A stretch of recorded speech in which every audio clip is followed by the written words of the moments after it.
Welcome back. So our second example of this lecture is going to be on a square root function itself. Now, MATLAB has its own internal square root function called sqrt that we've talked about before. But this time, instead of employing that function, we want to try to write our own abstracted function and just see if we understand how it works. But before that, let's talk about our understanding of the square root algorithm itself. Right? We see to write a function that accepts a input a that is non-negative and real. Right? To solve for square root, we have to pass in a real number, and we have to make sure that it is not negative. And we should return the square root of a, that is our expected return. So it takes in one value and return one value. Doesn't do anything else. Now, we can think of the mysqrt function, the function that we're going to write, as a factory. It's going to take the input, a, and it's going to go into the factory, and it's going to spit out the square root value we can call s, right? And inside the factory is our method for approximating the square root of a. We don't know what that factory does yet, but the outer rim of that, the abstracted version of that, all we need to think of it is a factory. It's going to call the value a, or rather it's going to call mysqrt with the value a, and it's going to output one value, and that's all it's going to do. So we don't need to know how the hidden inner workings actually kind of how the gears turn, right? We can use mysqrt without knowing how it works, which is why it's sometimes referred to as a black box. And knowing how it works does make your computation maybe more streamlined if you know exactly how to employ it. If you know at what step will make your computation faster, that may all help. But for most programmers, if you don't know how the function works, you can still use it. But then for us, for MATLAB programmers, because we're writing the programs ourselves, we have to write a separate function. So we have to know how to write that function. That is going away from the interface part, and we're going into the implementation part. Right? Recall in the beginning of our lecture, we have the interface versus the implementation. Well, to work on the implementation of the function, now we have to know how the mysqrt square root function will actually be implemented. We need to know how it actually solves for a square root. And we're going to solve for it in a very classical manner. So we'll start with a square with area A. Right? If you have a square with area A, then obviously the side length of the square will be square root of A. Right? Because the area of the square is equal to side times side, the side length squared. Well, if the area is A, the side length is square root of A. Right? It's very straightforward. If we have the square, we already solved for it because we know what the area is. We would know what the side length is. Unfortunately, we don't have the square, so we don't know what the side length is. But we can start off with a rectangle that has the same area. So if our rectangle has a length of A and a width of 1, well, the area is still A. All right, the area of a rectangle is length times width, so A times 1 still A. Now, because both of these both of these polygons have the exact same area, we can do a little clever trick to it. Clearly, the square root of A is somewhere between the value of 1 and the value of A, right? So you can see if we have this long rectangle, the blue rectangle, and we try to get the green square, what we can do, because it has the same area, if we squash the long rectangle inwards and maintain the total area that it has, then at some point it's going to get to the green square. So to get there, we can make the rectangle more squarish by squashing it, but keeping the same area. We'll do that by taking the average of length and width and set that equal to the new length. If it has a new length, the new width will be the conserved area divided by the new length. So the new length is going to be L plus W divided by 2, and the new width is going to be A divided by L divided by new L.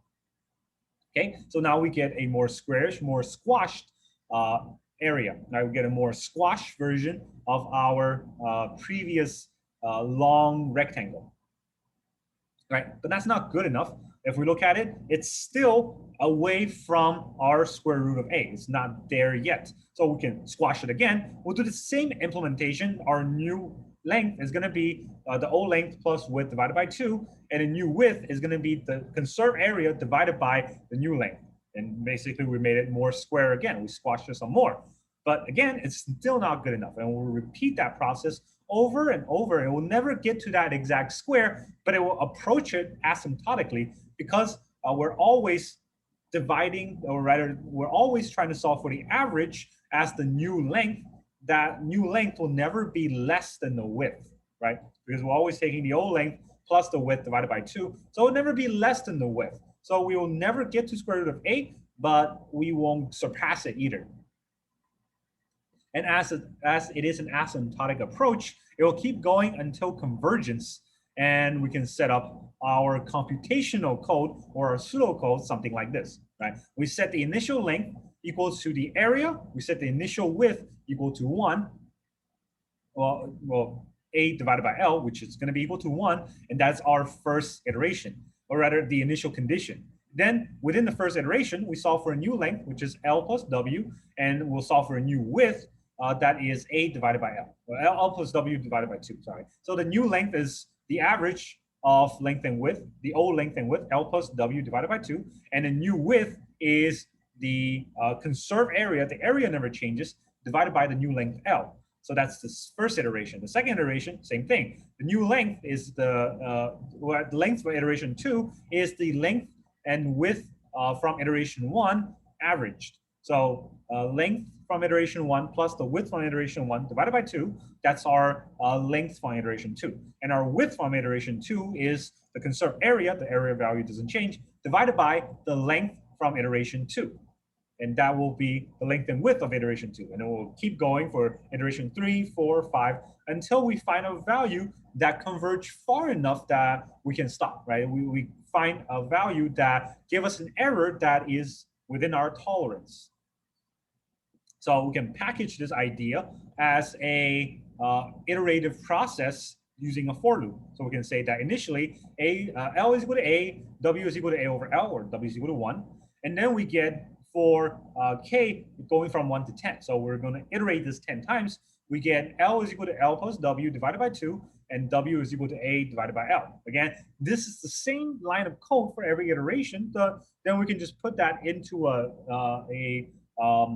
iterative loop process. And then at the end of that loop, we'll solve for a new average. S is equal to L plus W divided by 2, essentially doing it the 11th time, and we'll get a average value that is our square root, that is 11th, that is iterated, not 10 times, but 11th time. It doesn't really matter how many times you actually chose, 10 or 11 wise, the convergence is far enough that the difference will be quite small. And we'll see that through our actual exercise or our actual example. But basically, we package this idea, and we're going to put that into a function. And in this function, we'll call it mysqrt. But because we need an output value this time, we can't just have a function called mysqrt. We're going to say function s is equal to mysqrt. So we're going to say that the function is equal to my square root function with an input a, right? And the left-hand side of the equal sign is actually the output of the function s. So within this function declaration, MATLAB will understand that it's supposed to output something. The output is s. It's supposed to take in something. The input is a, and it will only trigger this function whenever a name of mysqrt is called. Everything inside is exactly the same as what we packaged, except this time it is going to be stored in a function called mysqrt. So instead of writing this whole piece, we can just call mysqrt whenever we want to solve for a square root. All right, so again, like I mentioned, the function name is mysqrt. The function input argument is a. The function output argument is s. And because the function output argument is s, we have to solve for s inside the function, right? You can't have an output if that output is not solved anywhere in the function. And whenever you declare a function, of course, you have to have the function keyword. and we'll package all of this in a separate file. But whenever you create a separate file for a function, we need to name that file the exact same name as the function name itself. Nothing else, and all capitalizations have to be consistent. So if you look at our function, the name is mysqrt. So the name of this function file also have to be mysqrt. .m means that it is a MATLAB file, and that is how we create a function file in MATLAB that we can refer to for not just one script, but basically every script we ever write, right? And that this mysqrt function can be applied for any function that you write from now on. So we're going to show this example in MATLAB, and we will see exactly what the result is and how that compares to the built-in square root function in MATLAB as we come back.